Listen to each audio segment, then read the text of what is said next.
Le dije a mi hijo, yo creía que tu boda era mañana. Me miró y contestó, fue la semana pasada.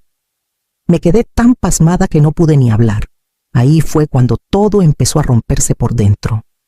Me llamo Valeria Morales. Tengo 67 años.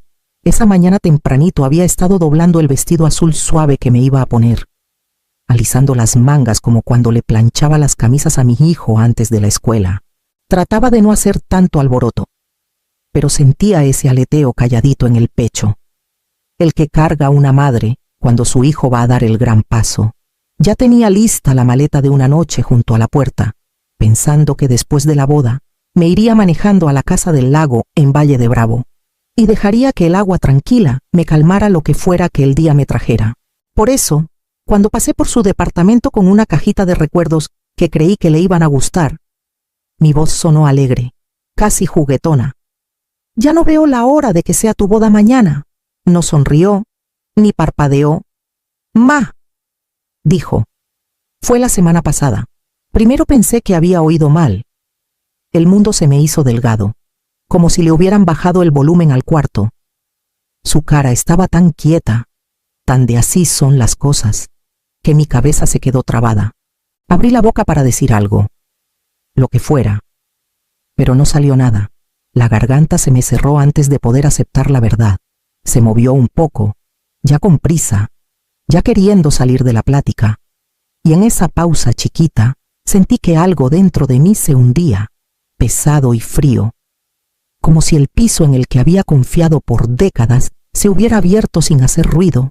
Salí de su departamento sin acordarme cómo llegué al coche, el vestido, la cajita, la maleta que me esperaba en la puerta. Todo se hizo un dolor sordo que se me acomodó debajo de las costillas. Cuando llegué a casa, ya tenía una idea temblorosa, pero clarísima. Esto no era un malentendido. Era algo mucho más hondo, y apenas estaba empezando. Me senté en la orilla de la cama con las manos todavía temblando. El celular estaba en la mesita, la pantalla apagada, como si ya supiera lo que me esperaba adentro. Me dije que no necesitaba ver. Me dije que saber más solo iba a doler más, pero una parte de mí necesitaba la prueba. Algo que no pudiera negar. Algo que le diera sentido al vacío que me estaba comiendo el pecho. Abrí la aplicación. La primera foto me pegó como cachetada. Mi hijo estaba debajo de unas series de foquitos cálidos, agarrando las manos de su esposa. El vestido de ella era sencillo, elegante, justo como siempre había dicho que quería. Él sonreía grande, relajado, con esa sonrisa que ya no me dedicaba desde hacía años. Atrás estaban los invitados caras que conocía, vecinos, amigos de toda la vida, compañeros de trabajo. Hasta su papá estaba ahí, el hombre que se había alargado de nuestras vidas hacía décadas, sentado orgulloso en la primera fila. Mi nombre no aparecía etiquetado. Mi cara no salía en ningún lado. Mi existencia la habían borrado limpito, como si yo fuera un error que corrigió el fotógrafo. Cargaron más fotos, grupos, brindis, el primer baile, todos riendo, tocándole los hombros, abrazándolo. Y luego un video mi hijo levantando a su esposa mientras la gente gritaba de alegría. Bajé el volumen por instinto. El ruido era demasiado alegre, demasiado lejos del dolor que llevaba dentro. Me vibró el celular. Un mensaje de una excompañera de trabajo justo mientras seguía viendo las fotos. No contesté. Qué boda tan hermosa, debes estar feliz hasta el cielo. Me quedé mirando las palabras hasta que se hicieron borrosas. Se me cerró la garganta. No escribí nada. Se me escapó un suspiro fuerte, de esos que avisan que ya viene el llanto. Las fotos no eran solo prueba de que me habían dejado fuera. Eran el mapa de una vida que él había construido sin dejarme ni un rinconcito. Primero llegó la vergüenza, caliente y filosa, pero debajo empezó a subir algo más firme, una verdad que no había querido ver hasta ese momento. Lo llamé esa misma tarde, con el corazón latiéndome en los oídos. Contestó al tercer timbre, la voz plana, como si ya supiera lo que venía. ¿Por qué no me dijiste? ¿Por qué no estuve ahí? Suspiró largo y cansado. Ma, por favor no empieces. ¿Empezar qué? Se me quebró la voz. Preguntar por qué mi único hijo se casó sin su madre. No fue así, dijo rápido. Queríamos algo chiquito, sencillo, sin estrés. Yo no hubiera sido estrés, susurré. Tú siempre dices eso, murmuró. Pero te pones muy sentimental, te pasas. Solo queríamos que el día estuviera tranquilo. Apreté más el teléfono. A tu papá sí le dijiste, a los vecinos, a gente que casi ni te conoce, pero a mí no. Ese fue diferente. ¿En qué? Se quedó callado. Solo se oía su respiración. Ma, no fue con intención de dejarte fuera. Pensé que así era más fácil. Una rabia chiquita se encendió entre el dolor. Entonces la solución fue sacarme del medio. No contestó. Vi las fotos. Dije bajito. Te veías feliz. Soltó el aire fuerte. ¿Ves? Por eso, todo lo tomas personal. La línea entre nosotros se sentía delgada, estirada hasta romperse. Bajé la voz. Solo quería entender. Pues, dijo otra vez cansado. No hay nada que entender. Después de colgar me quedé en el silencio y sentí que algo viejo se movía dentro de mí, como un cajón que no abría desde hacía años. Sus palabras tú haces todo más pesado de lo que es. Daban vueltas, no porque fueran ciertas, sino porque sonaban tan ensayadas. Pensé en todas las veces que le cubrí la renta, las cuentas del doctor, los arreglos del coche, momentos que traté de no contar, pero que con los años hicieron un patrón. Pensé en la noche que me llamó de la universidad. Muerto de miedo porque no le alcanzaba para la renta. Le mandé 10,000 pesos sin pensarlo 2 veces y nunca le dije que yo traía atrasada mi propia cuenta del hospital. Pensé en el carro usado que quiso a los 21 años, el que no podía pagar. Necesitaba un cofirmante. Su papá ni café quiso tomar con él. Yo pasé 3 horas en la agencia leyendo papeles que casi no entendía, confiando cuando el vendedor dijo que era lo normal. Cuando la máquina tronó al año, yo pagué la compostura. Me prometió que me regresaba el dinero. Nunca lo hizo. Y yo nunca se lo cobré. Hubo más. Cosas más pequeñas. Pero se apilaron llevarlo a entrevistas, cubrirle sobregiros, acompañarlo en las rupturas, limpiar su departamento cuando ya no podía más. Me decía que eso hacían las madres. Me decía que criarlo sola significaba darle un aterrizaje más suave. Pero en algún punto, la suavidad se volvió borradura. Vino un recuerdo él a los 16 años gritándome que me importaba demasiado. Yo pidiéndole perdón por quererlo tanto. Ese desequilibrio llevaba años viviendo entre nosotros. Calladito pero firme, marcando cómo me hablaba ya de grande. Me froté las manos, tratando de volver al presente. Yo tampoco era inocente en ese patrón. Le había enseñado que yo aguantaba todo, que me doblaba en vez de romperme, que llegaba aunque no me pidiera, aunque no me quisiera ahí. Tal vez él ya no veía la diferencia entre amor y conveniencia. Tal vez yo tampoco. El pecho se me apretó. Pero esta vez no era puro dolor. Era otro tipo de certeza. A la mañana siguiente, decidí irme unos días al lago. Necesitaba espacio para pensar. Necesitaba algo más firme que las 4 paredes que todavía resonaban con su voz. Manejar hasta la casa de Valle de Bravo siempre había sido mi manera de respirar hondo. Desde que la compré después del divorcio. Me dije que era una compra práctica, un lugar para descansar entre turnos largos, pero la verdad era más simple, necesitaba algo que fuera mío y nada más mío. Cuando abrí la puerta, el clic conocido me calmó algo en el pecho. Dejé la maleta en la silla y dejé que el silencio me abrazara.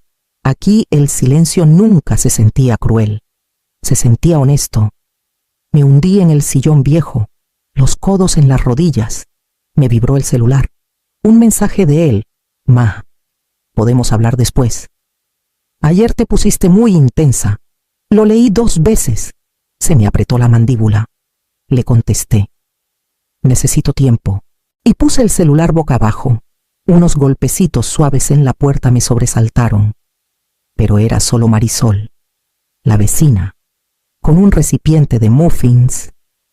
Vivía ahí desde que compré la casa y siempre aparecía cuando me estaba desarmando. Llegaste tempranito, dijo con suavidad. ¿Todo bien? Forcé una sonrisa delgada. Solo necesitaba un respiro. Me miró un segundo y asintió.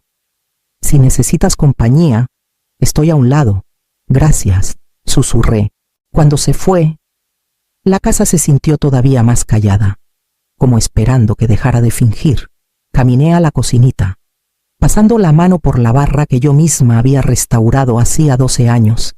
Cada rincón guardaba recuerdo de esfuerzo, de elegirme por una vez. Me quedé parada ahí mucho rato, dejando que el silencio me apretara, no fuerte, sino con una insistencia rara. Algo dentro de mí entendió que no había venido a esconderme. Había venido porque la verdad me había estado rondando años y ya no había dónde correr. Ya entrada la tarde, el silencio se hizo más pesado, como si las paredes esperaran que dejara de dar vueltas a lo mismo. Saqué la caja vieja del mueble de abajo, la que guardaba todos los recibos, impuestos y contratos de la casa del lago. Me dije que solo iba a ordenar, a poner en orden lo que había dejado acumularse, pero en cuanto levanté la tapa, supe que buscaba algo más profundo. Desparramé los papeles en la mesa del comedor. Los bordes estaban enrollados por el tiempo, la tinta medio borrada en algunas hojas, pero la historia que contaban era clarísima y dolorosa. Impuestos prediales. Los había pagado todos por más de 20 años. Reparaciones después de la tormenta que arrancó la canal. La cuenta del plomero el año que se congelaron las tuberías. La factura del contratista cuando el muelle se partió y hubo que reforzarlo. Susurré casi sorprendida. Todo esto lo pagué yo. Mi hijo una vez prometió ayudarme con una reparación. El parche del tejado que salió en casi 40,000 pesos, me dijo. Te lo pago cuando pueda, ma. Encontré el recibo guardado en una carpeta con mi letra arriba. Pagado completo por Valeria, ni una nota de él, ni devolución, ni se volvió a mencionar. Vibró el celular. Otro mensaje suyo. No quise molestarte. Lo estás tomando a mal. Apagué el teléfono. Seguí revisando y encontré estados de cuenta con transferencias que casi había olvidado. Pagos pequeños que manejé en silencio durante años. Multas por retraso. Luz, tenencia del coche, 10,000 pesos para cubrir una deuda de tarjeta, solo hasta el día de pago. Nunca pregunté en qué se le fue ese día de pago. Marisol asomó por la ventana de la puerta trasera, la cara suave. ¿Necesitas algo?, preguntó cuando le abrí. No, dije bajito. Solo necesito ver las cosas claras, asintió, entendiendo más de lo que dije, y se fue. Volví a la mesa, al desorden que de pronto parecía evidencia. Años de rescates pequeños, años de alisar las orillas ásperas de su vida con mi propio cansancio. Me había dicho que era amor. Tal vez lo fue, pero mirando los papeles ya no podía negar la verdad. Esto no era solo generosidad, era un patrón. Uno que yo misma había construido con estas manos. Me senté despacio, dejando que el peso de esa verdad se acomodara. El pasado estaba ahí, línea por línea, pagado completo. Y el futuro, lo que fuera que viniera, tendría que ser distinto. Pasó un mes sin una disculpa de verdad. Solo mensajitos cortos que decían estás exagerando o ya déjalo atrás. Dejé de contestar. El espacio se sentía necesario, aunque me dejaba un moretón debajo de las costillas. Una mañana de sábado tranquila sonó la puerta. Al abrir, ahí estaba mi hijo con un morralito al hombro. Se veía descansado, seguro, como si nada se hubiera roto entre nosotros. ¿Qué tal, ma?, dijo relajado. ¿Tienes un minuto? Me hice a un lado. ¿Qué necesitas? Entró como si la casa fuera suya, mirando alrededor. Todavía se ve bonita. ¿La mantienes bien chida? No contesté. Carraspeó. Entonces, estábamos pensando. Empezó con cuidado. Tal vez podríamos venir un fin de semana. Si te parece, no más unos días. Ella anda estresada y este lugar está perfecto. Pensamos venir el próximo fin, lo dijo ligero, con el mismo tono de cuando de morrito pedía 500 pesos para el cine. Sin pena, sin darse cuenta de la herida todavía abierta, lo miré fijo. ¿Quieres usar la casa del lago? Sí, sonrió, aliviado de que entendiera. O sea, siempre ha sido como el lugar de la familia. No, y tú últimamente casi no vienes. Entonces, ¿se puede? La desfachatez me apretó el pecho, fría y filosa. ¿No crees que primero tendríamos que hablar de la boda? Parpadeó. Ma, no empieces otra vez. Es solo una petición sencilla, sin drama. Ahí sentí el cambio, la claridad cayendo como piedra. De verdad creía que yo iba a ceder otra vez, como siempre. Junté las manos despacio. Todavía no he dicho que sí. Se quedó helado cuando oyó mis palabras, como si el aire se hubiera movido sin aviso. ¿Cómo que todavía no has dicho que sí? Preguntó con un filo en la voz. Eso mismo, contesté. Preguntaste. No he aceptado. Soltó una risa corta y molesta. Ya, es solo un fin de semana. Lo estás haciendo raro. No estoy haciendo nada raro, respondí. Te estoy diciendo que todavía no decido. Frunció el ceño. ¿Por qué no nos dejarías quedarnos? Siempre haces esto. Conviertes las cosas chiquitas en grandes. Durante años, dije bajito, he hecho lo que tú pedías. Te ayudé con cuentas, emergencias. Firmé como codeudora. Estuve ahí cada vez.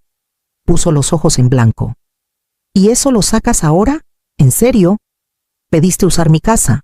Dije, tengo derecho a pensarlo antes de contestar. No. Soltó seco. Me estás castigando. Esto es por la boda. Estás siendo dramática otra vez. Sentí que se me cerraban los puños a los lados. Te casaste sin decirme. Eso no fue chiquito. Eso no fue sencillo. No entiendes, dijo rápido. No queríamos presión. Te pones sentimental con todo. Pensamos que así era más fácil. ¿Para quién? Pregunté. Se quedó mudo. Respiré hondo, más firme que en meses. No estoy haciendo como que no pasó, ni como que no dolió. Subió la voz. Entonces ya, ¿me estás diciendo que no? El cuarto se quedó quieto, esperando. Necesito tiempo para pensarlo, dije. No estoy segura de que la casa se pueda usar ahorita. Se le abrió la boca. Shock, luego ofensa. Entiendo, ma. Solo esperaba que fuera diferente. He hecho más que una cosa sencilla, dije. He hecho suficiente para llenar años. Retrocedió, negando con la cabeza. ¿Estás eligiendo hacer esto feo? Estoy eligiendo límites, contesté. Por primera vez, agarró su morral, la rabia hirviéndole debajo de la piel. Está bien, dijo. Si así lo quieres. Salió sin voltear a verme. La puerta se cerró suave pero definitiva, y me quedé parada en medio del cuarto callado, sin saber si acababa de perder a mi hijo o empezaba a encontrarme a mí misma. Durante una semana la casa se mantuvo en silencio. No supe de él, ni yo lo busqué. Pensé que la distancia me iba a calmar algo, pero en cambio abrió espacio para otro tipo de dolor, uno que ya no pedía que lo arreglaran. Luego empezaron las llamadas. La primera fue tempranito. Ma, dijo con la voz apretada. ¿Tienes un minuto? Mantuve la voz firme. ¿Qué pasa? Hubo un problema con el pago del coche, dijo. El banco le habló a mi esposa. Creo que es error. No contesté de inmediato. Lo oí respirar fuerte. Mira, lo estoy resolviendo. Solo las cosas están medio revueltas. En los días siguientes llamó de vez en cuando, explicando los apuros que él y su esposa traían. Ma, estoy tratando. Hago lo que puedo. Doblaba ropa mientras hablaba, el teléfono en altavoz. Lo sé, dudó. No tenías que decir que no. Sí, dije suave. Sí tenía. Por un momento no respiró. Estás diferente, susurró. Estoy aprendiendo, contesté. En la pausa que siguió algo se movió. No fue perdón, no fue comprensión, Fue la primera grieta en la historia que él se había contado tantos años que yo siempre iba a aparecer, a suavizar las orillas, a agarrar lo que se le cayera. Volvió a hablar, más bajito. No sé cómo hacer esto sin ti. Esta vez no llené el silencio por él. No supe de él varios días después de esa última llamada. El silencio ya no dolía como antes. Se sentía como un espacio que por fin se despejaba, como un cuarto que por fin se abría. Una mañana Marisol tocó con 2 tés en la mano. «Estás despierta tempranito», dijo sonriendo. «Estoy aprendiendo a estarlo», contesté. Nos sentamos a la mesa mientras yo ordenaba unos papeles seguros, notas de reparaciones, una lista de proyectos que quería empezar. Por primera vez nada se sentía carga. Se sentía propiedad. «Últimamente manejas las cosas diferente», dijo Marisol con suavidad. «Me estoy manejando a mí misma diferente», respondí. Esa tarde mi hijo mandó un mensaje corto. «Estoy tratando de arreglar las cosas. Te doy espacio. No estoy enojado». Lo leí 2 veces y dejé el celular sin contestar. Algunas cosas necesitan tiempo. Algunas necesitan distancia. Salí, dejando que el aire se acomodara a mi alrededor. El muelle crujió igual que el día que compré la casa. En ese entonces no sabía que décadas después estaría parada aquí, aprendiendo a construir una vida que fuera completamente mía. El lago no contestó, pero me sostuvo como nada más lo había hecho. Si alguna vez te ha tocado elegirte a ti misma, aunque duela, dale like, deja un comentario o suscríbete. Me encantaría saber que estás ahí.